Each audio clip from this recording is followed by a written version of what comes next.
नुकताच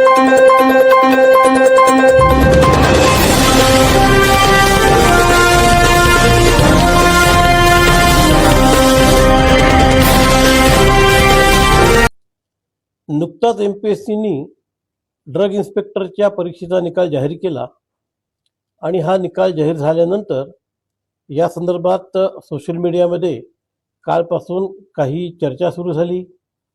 काही सन्माननीय लोकप्रतिनिधींनी या संदर्भामध्ये पण काही शंका उपस्थित केल्या. याबाबत वस्तुस्थिती अशी आहे की ही जी परीक्षा आहे ही 22 मार्च रोजी ऑफलाईन पद्धतीने परीक्षा झाली. जवळपास 45,000 कॅन्डिडेट्सनी याच्याकरता अर्ज केले होते आणि 31,000च्या आसपास 31,000-31,000च्या आसपास या ठिकाणी उमेदवार बसले होते. याचा निकाल 12 जूनला जाहीर झाला आणि या सगळ्यांचा जो मुलाखतीचा कार्यक्रम आहे या सगळ्यांची इंटरव्ह्यू 1 जुलै ते 22 जुलै या काळात झाले आणि ज्या दिवशी शेवटचे इंटरव्ह्यू झाले 22 जुलैला त्याच दिवशी आम्ही संध्याकाळी याची प्रोव्हिजनल मेरिट लिस्ट डिक्लेअर केली. मीनवाईल या 21 जुलैला आयोगाला एक ईमेल प्राप्त झाली. ती ईमेल एक मोघम स्वरूपाची होती. यामध्ये म्हटलं होतं की या परीक्षेमध्ये गोंधळ झालेला आहे, तुम्ही ही परीक्षा रद्द करा. त्याला आयोगाकडून उत्तर दिलं गेलं की आपल्याकडे जे काही पुरावे असतील ते आपण पुरावे घेऊन यावे, आम्ही याची चौकशी करू. त्यानंतर 23 जुलैला आयोगाला एक अजून ईमेल प्राप्त झाला. त्यामध्ये त्यांनी काही उमेदवारांच्या व्हॉट्सॲपचे स्क्रीनशॉट त्या ठिकाणी सादर केले आणि त्यांनी असा दावा केला की हा जो 22 मार्चचा पेपर आहे हा 20 मार्च रोजीच हा काही उमेदवारांना मिळाला होता. हा ईमेल मिळताच तात्काळ आम्ही त्या तक्रारदारांशी संपर्क साधला. त्यांना सांगितलं की आपल्याकडे काय पुरावे तुम्ही आमच्याकडे घेऊन या. आज तक्रारदारांना कार्यालयामध्ये बोलवलं होतं 27 तारखेला. अद्यापपर्यंत ते आलेले नाही. जर ते आता आले तर आम्ही त्यांचं म्हणणं काय ते ऐकून घेऊ. त्याचप्रमाणे जे काही उमेदवार आहेत ज्यांच्या संदर्भामध्ये अशा तक्रारी आल्या होत्या त्यांना देखील आम्ही बोलवलेलं आहे.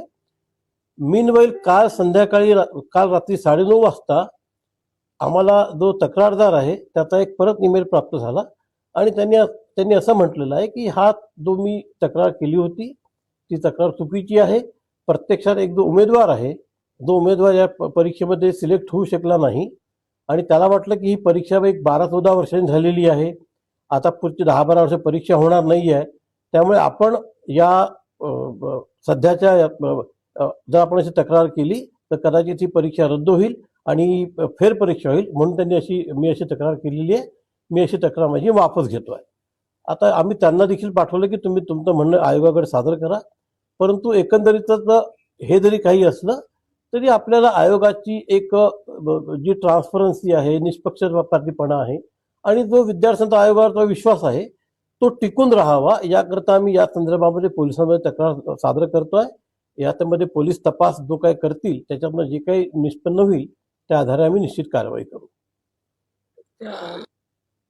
तक्रारदाराचं नाव गौरव पाटील उर्फ लोकेश पाटील आहे आणि जो उमेदवार आहे ज्यांनी ही व्हायरल केली त्याचं नाव गांगुर्डे म्हणून आहे. त्या गांगुर्डेंनी पण आज एक सकाळी इन्स्टावर रिलीज केली. त्यांनी सांगितले की माझ्या तक्रारीवर मी कायम आहे. त्यामुळे आम्ही त्यांचे पण बाजू ऐकून घेऊ, सगळ्यांची बाजू ऐकून घेऊ आणि पोलीस याचा तपास करतील. त्याच्यामध्ये जे काही निष्पन्न होईल ते निष्पन्न होईल. परंतु आयोगावरचा जो विश्वास आहे विद्यार्थ्यांचा तो निश्चितपणे तसा राहायला पाहिजे. आम्ही त्या विश्वासाला सार करण्याकरता जे करायचं करणं आवश्यक आहे ते आम्ही सगळं करू. सामान्य जनतेचा आवाज थेट तुमच्यापर्यंत. ई मराठी न्यूजच्या ताज्या बातम्या आणि नवनवीन अपडेट्स मिळवण्यासाठी आपल्या YouTube चॅनलला सबस्क्राईब करा लगेच.